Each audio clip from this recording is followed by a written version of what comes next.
بسم اللہ الرحمن الرحیم۔ السلام علیکم۔ پروگرام اختلاف رائے کے ساتھ میں افتخار کاظمی۔ تو کوئی مانے یا نہ مانے، مگر پاکستان کے اس وقت جو سیاسی حالات ہیں یا سیاسی ڈائنامکس ہیں وہ تبدیل ہو چکے ہیں۔ بات ذرا سی مشکل ہے اور شاید یہ پاپولر نیریٹو بھی نہیں، مگر یہ حقیقت ہے کل تک جو اسٹیبلشمنٹ سول حکومتوں کو گرانے پر زور لگاتی تھی، آج وہ سول حکومتوں کو کامیاب کرانے پر زور لگا رہی ہے۔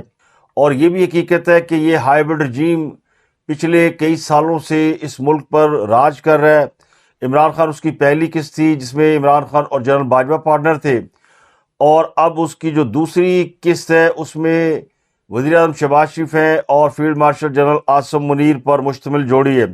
اگر آپ چند سال پہلے کے حالات دیکھیں تو سول حکومت اپنا کام کرتی تھی اور اسٹیبلشمنٹ اپنا کام کرتی تھی، مگر اسٹیبلشمنٹ کا سارا دھیان سیاست کے اوپر ہوتا تھا، اقتدار سے محروم لوگوں کی دلجوئی کی جاتی تھی اور اگلی حکومت لانے کے پلان اور پروگرام بنائے جاتے تھے۔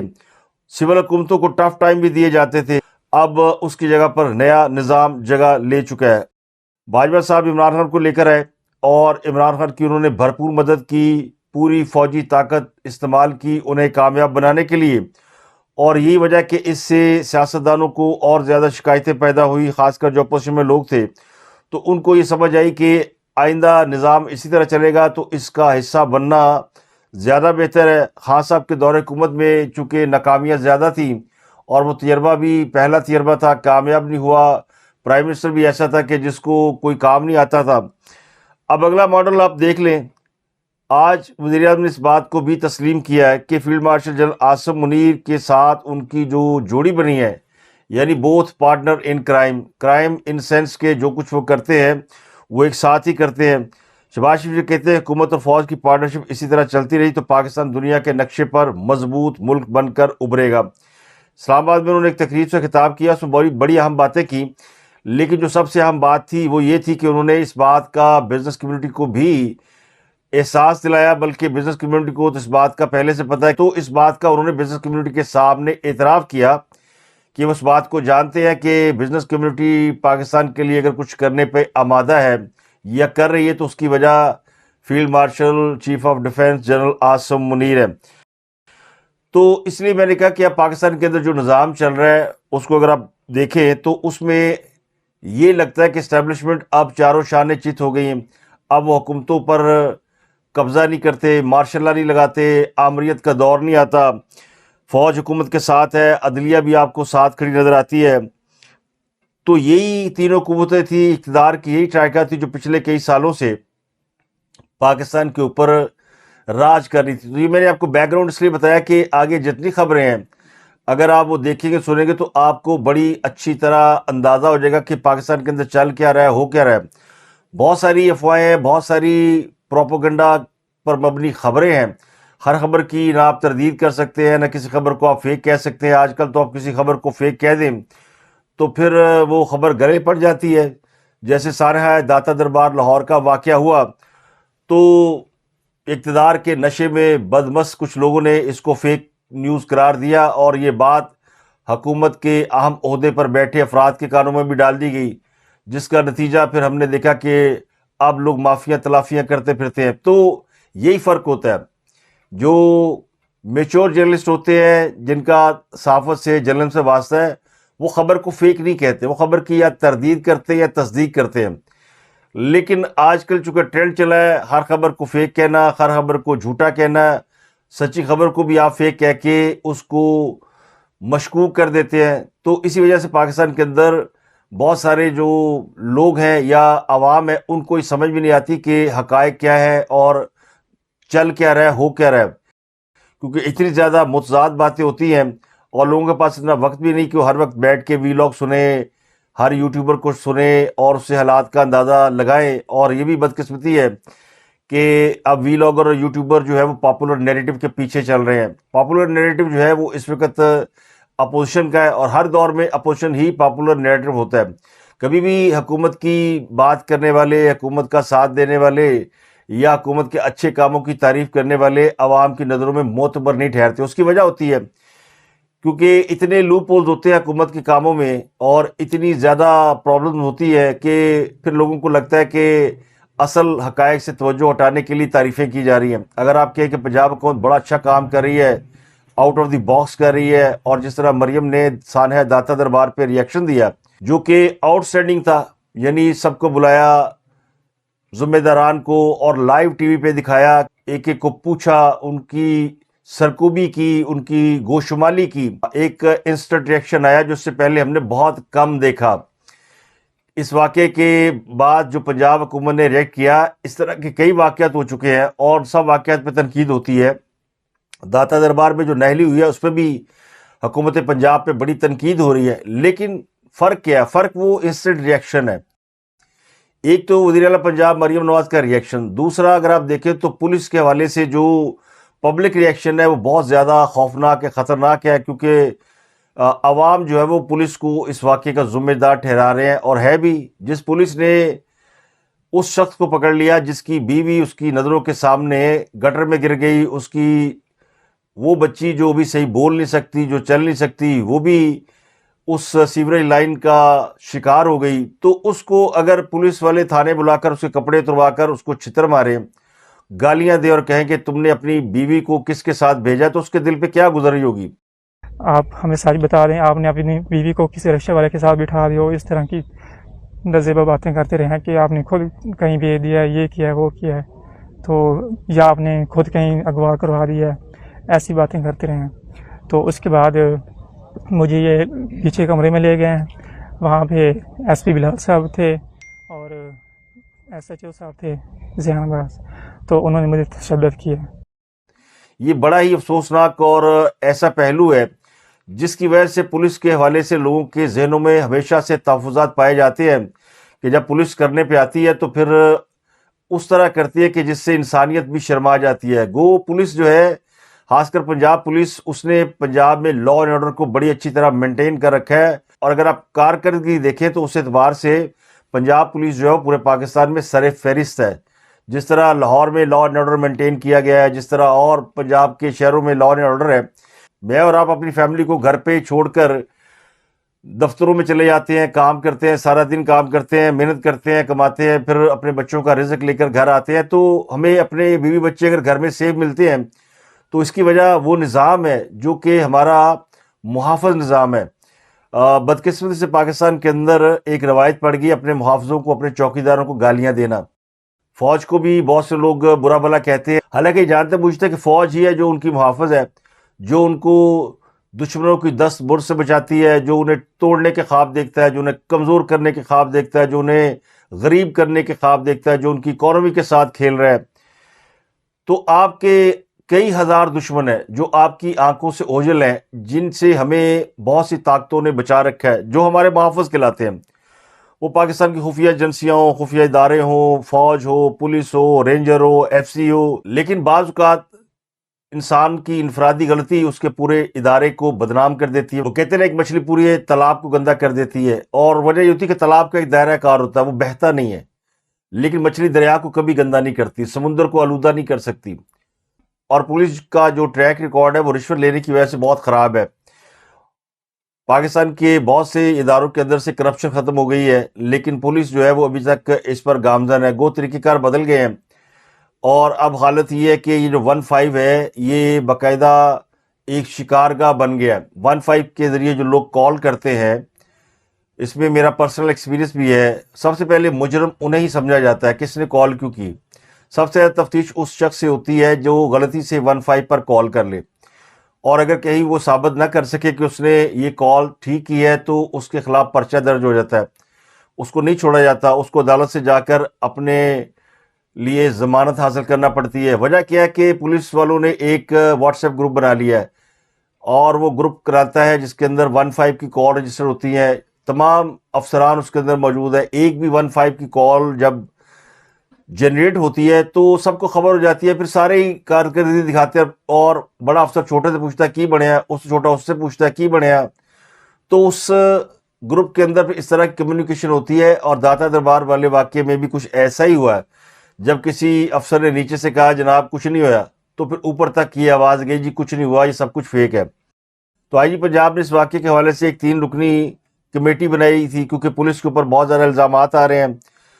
Additional I G I A B Imran Mahmood کی سربراہی میں ایک کمیٹی بنی تھی جس میں D I G Ahmad Nasir Aziz Virk اور D I G Imran Kishwar یہ کمیٹی میں شامل تھے. اس کمیٹی کے مطابق پولیس نے جائے وقوع کا دورہ کیا، تمام شواہد اور عینی شاہدین کے بیانات قلم بند کیے، متوفی خاتون اور بیٹی کے اہل خانہ کے بیانات بھی سنے ہیں. کمیٹی کے مطابق S P city, S D P O اور ایس ایچ او کی غفلت پائی گئی ہے. ایس پی کی موجودگی میں متوفی خاتون کے شوہر پر ایس ایچ او کے ریٹائرنگ روم میں تشدد کیا گیا ہے، اسے مارا پیٹا گیا ہے. کمیٹی نے تینوں افسران کو غفلت کا مرتکب قرار دیا ہے اور آئی جی پنجاب کو سفارشات بھجوا دی گئی ہیں. افسران کے خلاف کارروائی کا حتمی فیصلہ اب آئی جی پنجاب کریں گے. لیکن اس واقعے میں جو لوگ نامزد ملزمان ہیں وہ معمولی افسران ہیں، جن میں ایک پروجیکٹ مینیجر اصغر سندھو ہے، سیفٹی انچارج دانیال ہے، سائٹ انچارج احمد نواز شامل ہیں. واقعے کی جو ایف آئی آر ہے وہ مرنے والی خاتون کے والد کی مدعیت میں درج کی گئی ہے، جو کہ رات 2:30 بجے پہنچا، یعنی واقعے کے کئی گھنٹے گزرنے کے بعد. تو پولیس نے اپنی مرضی سے وہ ایف آئی آر درج کر لی. اس کے علاوہ ان سے سادہ کاغذوں پہ انگوٹھے بھی لگوائے گئے ہیں، جس پر ایک شور مچا کہ پولیس جو ہے وہ کچھ لوگوں کو اس میں سے بری ذمہ قرار دینے کے لیے سادہ کاغذوں پر دستخط کرا رہی ہے. تو پولیس اپنی روایتی طریقہ کار سے نہیں ہٹ رہی، جو ان کا پرانا طریقہ کار ہے تفتیش کا، یعنی جیڑا بولے وہی کنڈا کھولے، جس نے شکایت کی وہ پھنسا. اور یہ طریقہ کار اور یہ ذہنی سوچ بدلنے کی ضرورت ہے. اب اس واقعے کا ایک اور اہم پہلو جو میں کل بتا نہیں سکا، لیکن میں نے آپ کو بتا دیا تھا کہ مریم اس پر بہت زیادہ غصے میں ہے اور کئی افسر گرفتار ہوں گے. تو گرفتاریاں تو ہوئیں، لیکن جن افسران کو انہوں نے لائیو میٹنگ کے اندر ڈانٹا ڈپٹا پوری قوم نے دیکھا، ان میں سے ایک بھی افسر نہ معطل ہوا ہے نہ اس کو سزا دی گئی ہے. انہوں نے کئی افسران کو معطل کرنے کے آرڈر دیے تھے، تو ابھی تک تو وہ افسر اپنی جگہ پر موجود ہے. لیکن جو گرفتاریاں ہیں میرے ذرائع کے مطابق جو ایس ایچ او ہے وہ معطل کر دیا گیا ہے، ڈی پی او کو اور ایس پی کو شوکاز نوٹس جاری کیے گئے ہیں. 2 اور اہم گرفتاریاں ہوئی ہیں جن کے بارے میں ابھی اطلاعات موصول ہو رہی ہیں.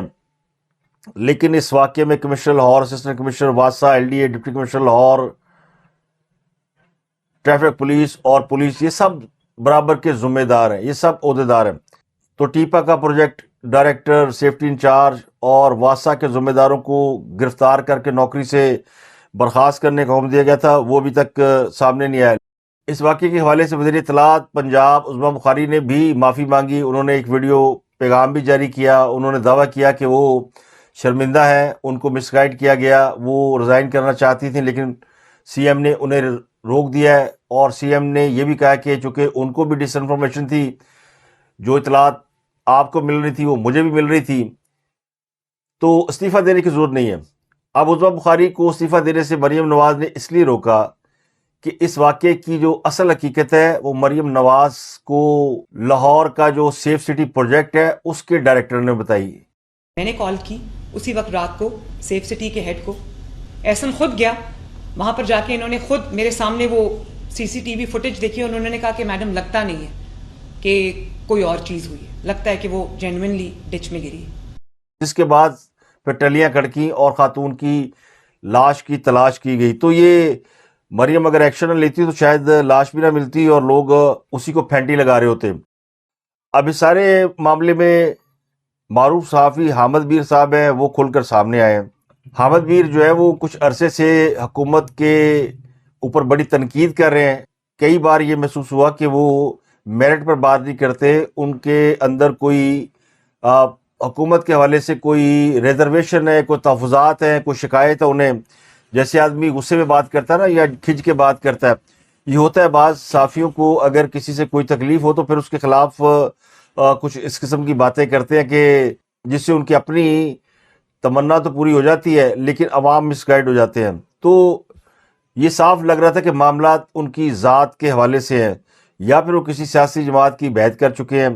جس عمران خان کے بارے میں وہ کہتے تھے کہ اس نے لوگوں کو چونا لگایا، جس عمران خان کے بارے میں قوم کو یہ حامد بھی نے بتایا کہ اس نے کس طرح حمید گل کو پارٹی سے آؤٹ کیا تھا. ہمیں تو نہیں پتا تھا کہ حمید گل جو ہے وہ چیٹ کیے گئے ہیں، کیونکہ وہی یہ پارٹی بنانے والے تھے، ان کو عمران خان نے پارٹی سے باہر کر دیا۔ تو اب حامد میر صاحب نے یہ مان لیا ہے کہ ان کا جھگڑا دراصل پنجاب حکومت سے ہے، ان کی وزیر اطلاعات سے ہے۔ اب وہ ایک تجربہ کار صحافی ہیں، وی لاگ بھی کر رہے ہیں، تو انہوں نے اپنے وی لاگ میں یہ لڑائی چھیڑ دی ہے۔ وہ اپنے وی لاگ میں کچھ ایسی باتیں ضرور کرتے ہیں جس سے کنٹروورسی کریٹ ہو، تو اس کو لوگ زیادہ سے زیادہ سنتے ہیں، تو وہ اپنے مقصد میں تو حامد میر کامیاب ہیں۔ اب انہوں نے سانحہ داتا دربار کے حوالے سے یہ کہا کہ یہ پنجاب حکومت کی ناقص کارکردگی ہے، چونکہ عظمیٰ بخاری نے اسے فیک نیوز قرار دے کر شوہر پر الزام لگایا، اس واقعے کو جھوٹا کہا ہے، تو عظمیٰ بخاری کو چاہیے کہ وہ استعفیٰ دیں۔ ان کے اوپر مقدمہ ہونا چاہیے پیکا ایکٹ کے تحت، کیونکہ وہ خود فیک نیوز پر اپنے کئی مخالفین پر یہ مقدمات درج کراتی ہیں۔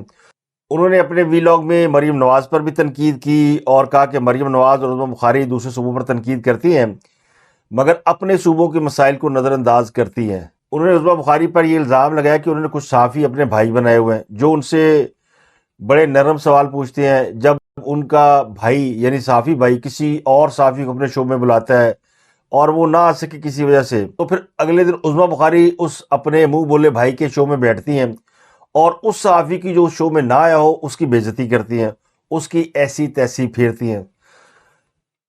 تو یہ انہوں نے عظمیٰ بخاری پہ الزام تو لگائے۔ پہلا الزام تو ان کا کسی حد تک درست ہے کہ اگر عظمیٰ بخاری نے اس خبر کو فیک قرار دیا تو ان کا استعفیٰ بنتا ہے۔ ویسے عظمیٰ بخاری کو استعفیٰ دے دینا چاہیے تھا۔ یہ الگ بات ہے کہ بعد میں مریم نواز وہ استعفیٰ ریجیکٹ کر دیتی، لیکن چونکہ ڈرامہ کرنے کی ضرورت نہیں تو انہوں نے ڈرامہ کیا نہیں، مگر ان کی جو معذرت ہے وہ بھی قابل قبول سمجھی جا سکتی ہے، کیونکہ آپ کا انداز بیاں ہی بتا دیتا ہے کہ آپ کس انداز میں بات کر رہے ہیں۔ لیکن عظمیٰ بخاری نے حامد میر کو نہیں بخشا، ان پر بھی انہوں نے ٹھیک ٹھاک قسم کے الزام لگائے اور کہا کہ یہ وہ جید صحافی ہیں جن کی اکثر خبریں فیک نکلتی ہیں۔ کچھ انہوں نے مثالیں بھی دی۔ انہوں نے حامد میر کو چیلنج کیا کہ جو الزام انہوں نے لگائے تو کوئی ثبوت پیش کریں۔ تو یہ دونوں آمنے سامنے ہیں۔ اب آمنے سامنے بنتا نہیں ہے۔ حامد میر جرنلسٹ ہیں اور وہ گورنمنٹ میں ہیں، اور جرنلسٹ کا کام نہیں کہ پارٹی بن کر کسی حکومتی وزیر کے ساتھ سینگ پھنسائے، لیکن یہ سینگ پھنسانا آج کل فائدہ مند ہے کیونکہ اس سے آپ کے ویوز بڑھتے ہیں، لڑائیاں ہوتی ہیں نا۔ تو یہ اندرون شہر لاہور میں جس طرح ایک محلہ ہوتا تھا، میں نام لیے بغیر کہوں گا، بڑا مشہور، ایک مخصوص ذات کے لوگ وہاں پہ کسی کو گزرنے نہیں دیتے تھے اور بڑی لڑائیاں ہوتی تھیں۔ کچھ لوگ صرف محظوظ ہونے کے لیے اس محلے کے آس پاس گھومتے تھے کہ لڑائی ہوگی تو اسی دیکھیں گے۔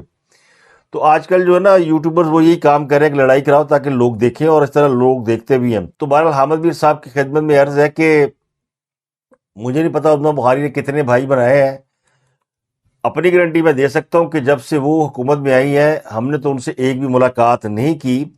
اگلی خبر سیکورٹی ذرائع کے حوالے سے ہے، جنہوں نے یہ دعویٰ کیا ہے کہ خیبر پختونخوا کے علاقے تیرا میں آپریشن کا جھوٹا اور بے بنیاد پروپیگنڈا کیا گیا ہے۔ وہاں پہ کوئی بڑا فوجی آپریشن نہیں ہو رہا، لیکن انٹیلیجنس بیس آپریشن جاری ہے۔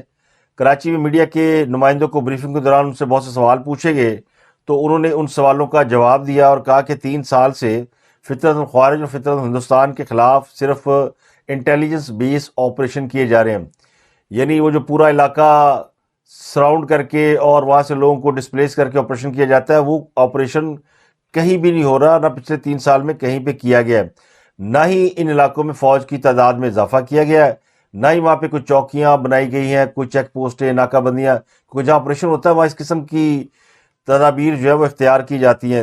اور آخری بات یہ کہ موجودہ موسم کسی بڑے آپریشن کے لیے موزوں ہی نہیں ہے، تو اس سرد موسم میں وہاں آپریشن کرنے کون جائے گا؟ لیکن کچھ لوگ فوج اور عوام کے رشتے میں اپنے بیانیے سے درار ڈالنے کی کوشش کریں جو کوئی ڈال نہیں سکتا۔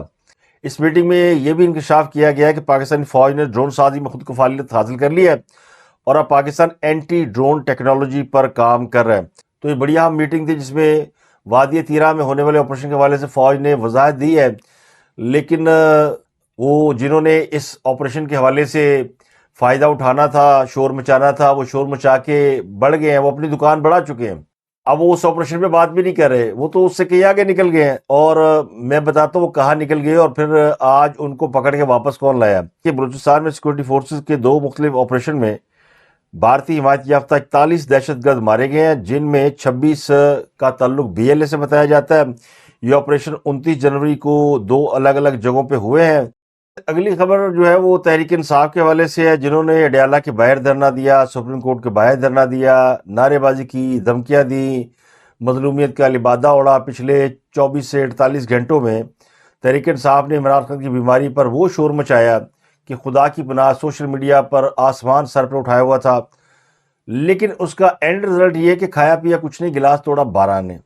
اس پوری جد و جہد اور ڈرامے کا ڈراپ سین جو ہوا ہے وہ میں آپ کو بتاؤں گا، لیکن تحریک انصاف نے ایڑی چوٹی کا زور لگا کر یہ ثابت کرنے کی کوشش کی کہ ان کو عمران خان کی بڑی فکر ہے، اور عمران خان کی آنکھ کا نہیں بلکہ کسی اور چیز کا آپریشن ہوا ہے۔ اور میں نے پچھلے ویلاگ میں آپ کو کہا تھا کہ تحریک انصاف اس بات پر یقین نہیں کرے گی کہ عمران کی آنکھ کا آپریشن ہوا ہے، ان کا خیال ہے کسی اور چیز کا آپریشن ہوا ہے۔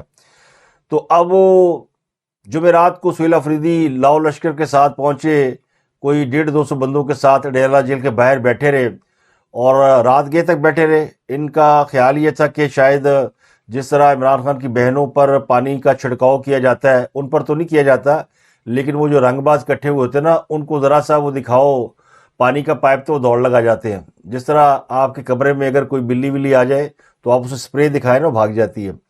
تو یوتھیوں کا یہ حال ہے کہ جو اڈیالہ کے باہر جاتے ہیں نا، ان کو آپ سردی میں ذرا پانی کی جھلک دکھائے نا تو ان کی دوڑیں لگ جاتی ہیں۔ تو ان کا خیال یہ تھا کہ شاید ہم پر پانی ماریں گے، کوئی سین کریٹ ہوگا، کوئی نیا ڈرامہ ہوگا، دنیا دیکھے گی کہ آفریدی بڑا بہادر ہے، یہ نہیں بھاگا۔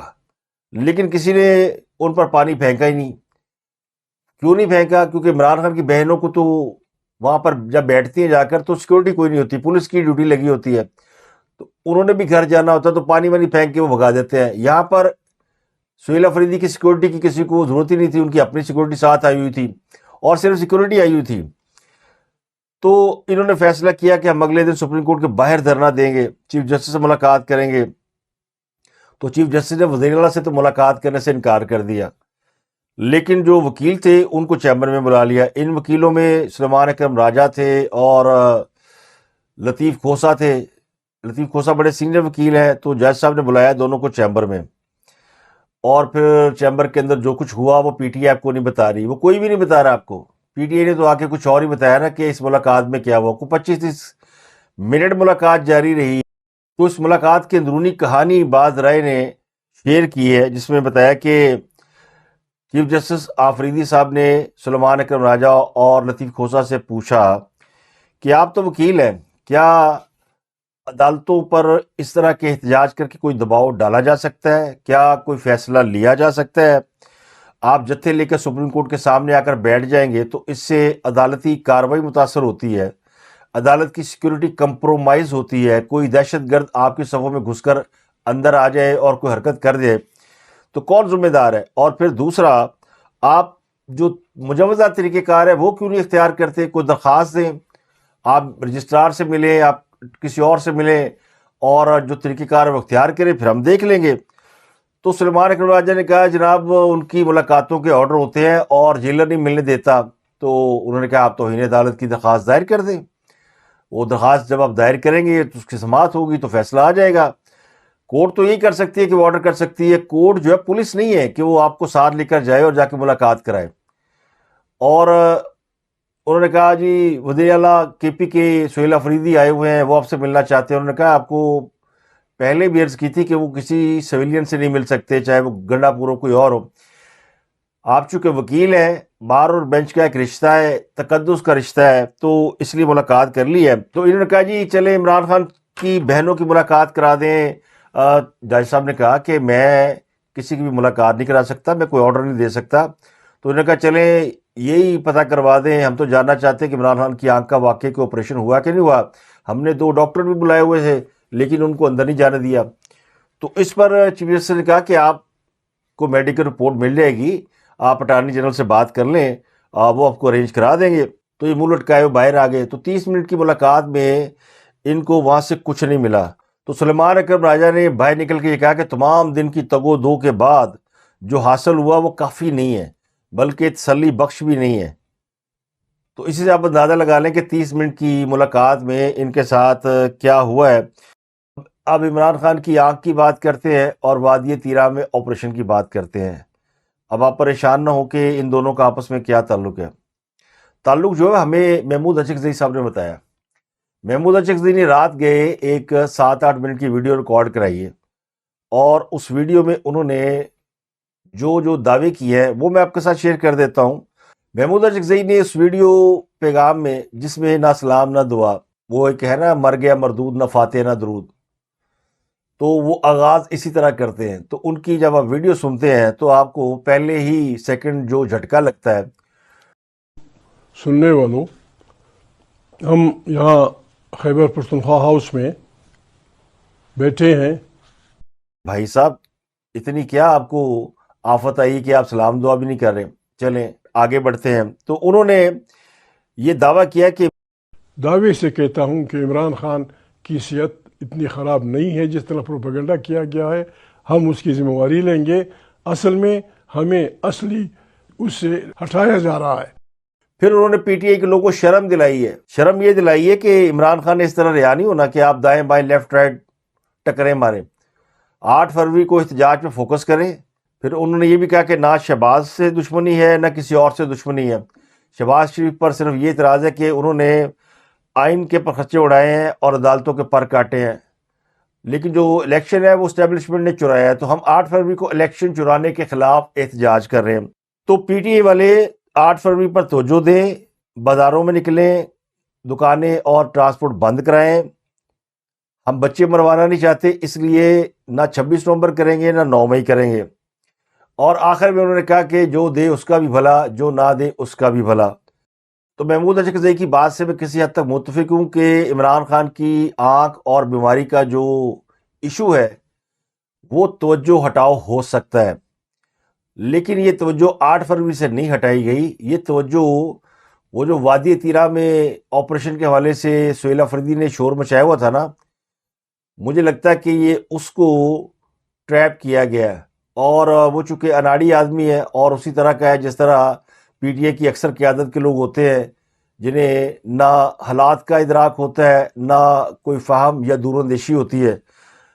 یعنی ان لوگوں میں ہے جو کان نہیں دیکھتے, کوے کے پیچھے دوڑ پڑتے ہیں. تو انہوں نے بھی یہی کیا.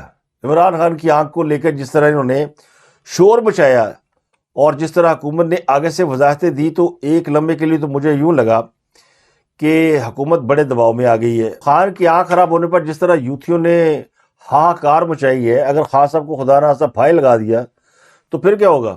اور حکومت جس طرح ڈرے ہونے کا مظاہرہ کر دی, وضاحتیں دیتی پھر رہی تھی, اس سے تو یہ خیال بھی گزرا کہ اس سے بہتر ہے عمران کو چھوڑ دیا جائے, کیونکہ خان صاحب کے بارے میں تو قوم کو یہ باور کرا دی گیا کہ وہ 9 مئی کے ماسٹر مائنڈ ہیں, فوج کے خلاف ہے, آرمی کو برا بلا کہتے ہیں, آئین شکن ہے, آئین توڑا ہوا ہے, قانون توڑا ہوا ہے, غداری کا مقدمہ بن سکتا ہے, فوجی اداروں کے اوپر حملوں کا مقدمہ چل رہا ہے جس کی سزا موت ہوتی ہے. اور دوسری طرف ایک آنکھ, یعنی حکومت ان کی آنکھ کا علاج کرانے کے لیے پیمز چلی گئی. لیکن مجھے لگتا ہے کہ حکومت نے کامیابی سے ایک تو وادی تیرا والا جو ڈرامہ تھا نا اس کو ایکسپوز کر دیا, دوسرا یہ بتا دیا کہ یہ سارے لائی لگ ہے, یہ وہی ہے, یعنی کان نہیں دیکھنا اور کوے کے پیچھے دوڑنا. اور تیسرا محمود اچکزئی نے ان کو سمجھایا کہ اوئے بے وقوفوں, بے شرموں, جو کام کرنے کا وہ کرو, تم کس کام میں لگ رہے ہو. تو محمود اچکزئی بغیر عمران کو دیکھے, ملے, میڈیکل رپورٹ پڑھے, اس بات کا دعویٰ کر رہے ہیں, گارنٹی دے رہے ہیں کہ عمران خان ٹھیک ہے. تو پھر آپ سمجھ جائیں.